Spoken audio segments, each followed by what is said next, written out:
Pledge of Allegiance already, so typically we don't do it again, so I think we'll move into our regular meeting.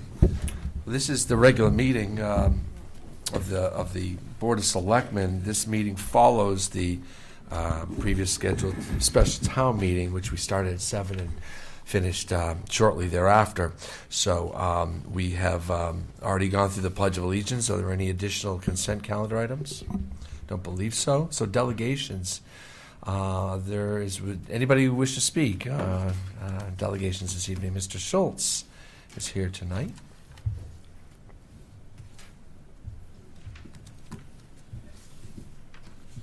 Mike Schultz, Lovers Lane, East Lyme. I just really have a question for you maybe to address at the end of the meeting regarding the reductions that you were being asked to make. Was there on that a removal of maintenance to a building for a roof? Did I see that in the day paper or something about the roofs?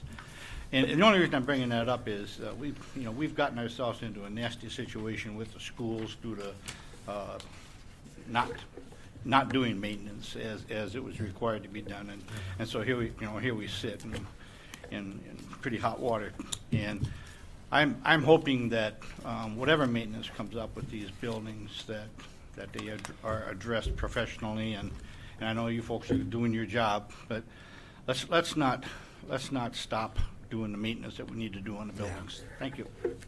I'd be happy to answer that at the end. And this will be a very short meeting, so don't be bashful to stay. Any other delegations? No? Okay.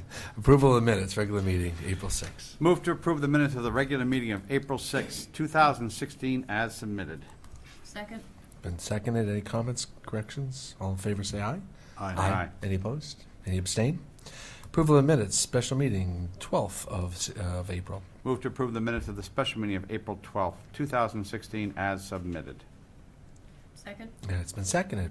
Comments, corrections? All in favor say aye. Aye. Any opposed? Any abstain? Abstain. One abstention. 301. There's a consent calendar.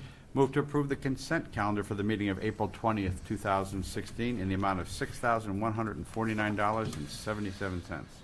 Terrific. I'll second. It's been seconded.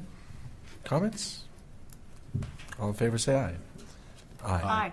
Any opposed? Any abstain? Terrific. There's a sign call. We're going to have the annual town meeting, and we need to do this properly. So, Kevin? Sure.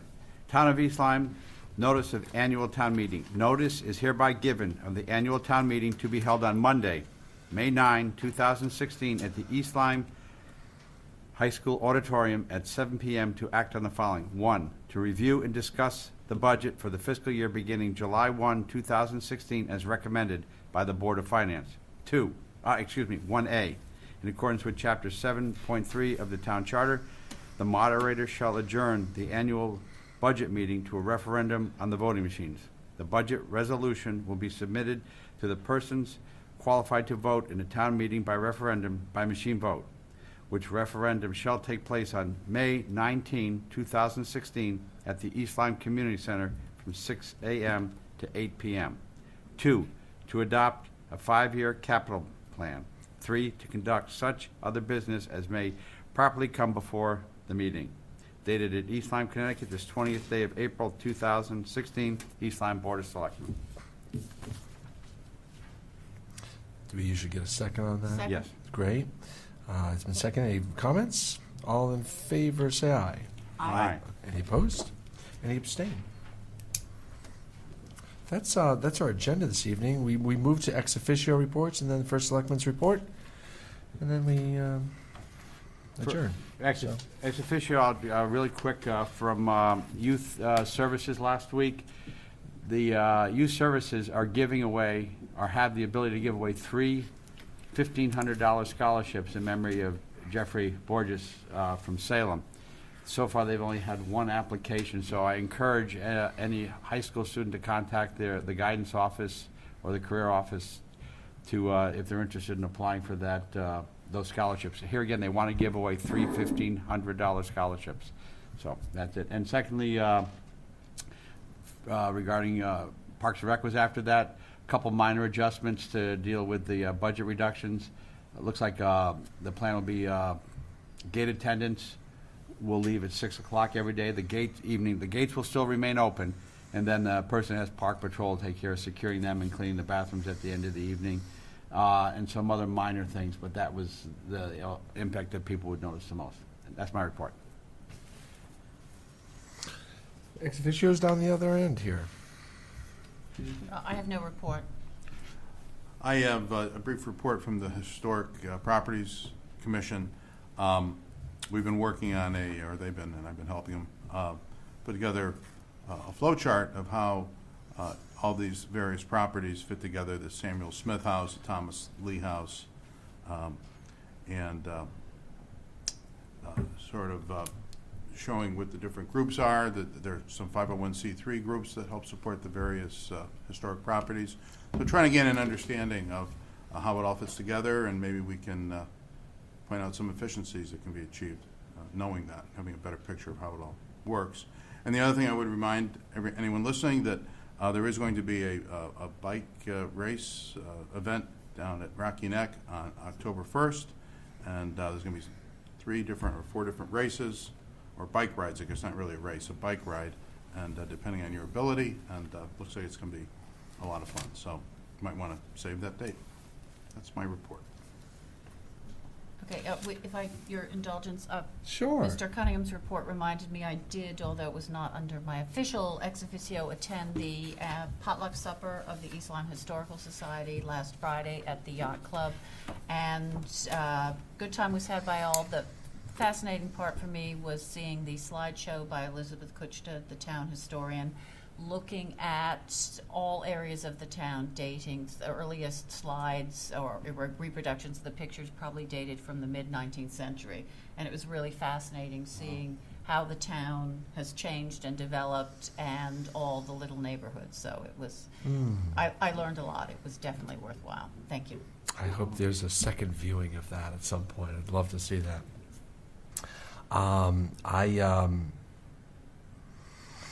I have just really a calendar of events. First of all, welcome back, Darlene, to the night meeting thing schedule. Glad to have you back. Glad this one's going to be a short one.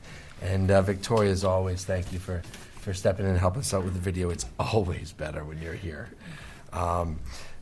So here's calendar of events. On April 24th will be the Boardwalk 5K. The funds from that, you could walk, you could run.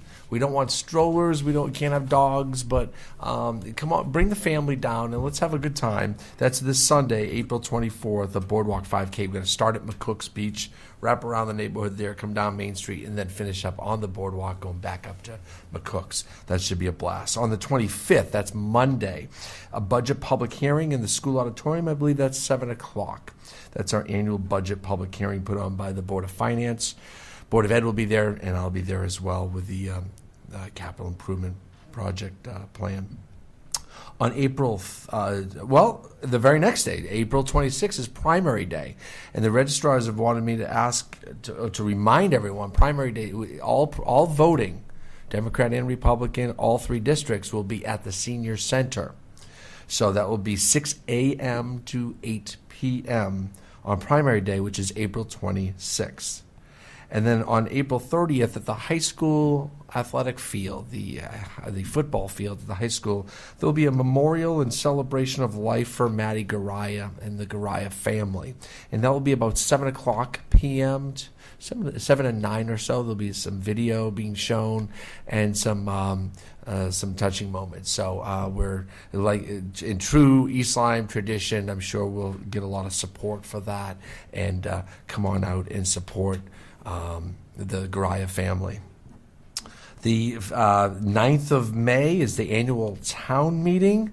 It looks like the budget public hearing, but it's a little different.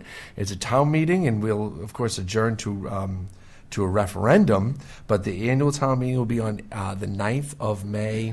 Usually that's a 7 o'clock meeting. The 19th is referendum day, May 19th. May 28th is opening day of the boardwalk. We're going to cut a ribbon, going to unveil re-unveil the plaques that are down there, and have some local dignitaries and state dignitaries, maybe even a federal dignitary coming in. And that will be about 10:30 in the morning on the 28th of May. That's Memorial Day weekend. We hope to go from there, that 10:30 ribbon cutting and celebration of the boardwalk's opening, to maybe a celebration day where we might have some food trucks come up to the McCook's Park, a bouncy house for the kids, maybe a band, maybe a DJ, just kind of an all-day Memorial Day, Saturday, kind of a little bit of a festival to celebrate the opening. And we're working on plans for that. More will be revealed. On May 30th is the Memorial Day Parade, and I'll stop there. That gets me out about a month or so. And there's many, many more events that happen in between that. That's about all I have for tonight. I will, I guess I'll make that answer to the question that Mr. Schultz had. When we're starting to really tighten up on budgets, there is a concern that we'll be deferring maintenance. But on CNRE, which is, if you can picture a bucket of money, every year we put in $50,000 for the roof, and and I'm making that number up. It might be more, it might be less. We put X number of dollars in for the HVAC systems in all our town buildings, in sidewalks, in parking lot repaving and sealing. And so we have these little buckets of savings accounts. And we have not a significant amount of money, but we've been ahead a little bit on the roofing one and the HVAC one. So I went to the Public Works Director, Joe Burgaw, actually offered that, we're okay right now. And if a roof needs replacing, we don't have one scheduled this year to replace, but if it needs a repair, we have money. And we're not going to let our town buildings deteriorate because of funding. We have to put our buildings first, like our people. But in these tough economic times, I am concerned that there'll be a deference of maintenance, and I'm keeping an eye on the ball on that. We don't want that to happen. I agree with you, Mr. Schultz, that we don't want to end up in the same place where the Board of Ed had been. And kind of still is when you look at some of the condition of the schools. So that should answer. That's fine. And I'll be happy any time to go over those numbers with you. We go back to public comment. If there's any other comment, okay. Then Selectmen's response. Anybody have any follow-up? I just wanted to add, with regard to the Boardwalk 5K, there is a kids race, run walk. And children who compete will get, I believe, a prize at the Niantic Toy Shop. And if they bring their proof of that they've run the race to the Children's Museum, they will be admitted free, the child who competed in the race. So I encourage families to have their kids come out, because they'll get some cool stuff afterwards. That's cool. Excellent. Good family event, not just for runners, but we're encouraging everybody to come on down. That's this Sunday. It's been wall-to-wall, shoulder-to-shoulder people on the boardwalk as the weather turns good. So that's exciting. We have a great town and with great support. So with that, I'll wish you all a good night, and we'll see you next time. Okay, motion to adjourn. Second. All in favor? Aye. Aye. We're up. Thank you.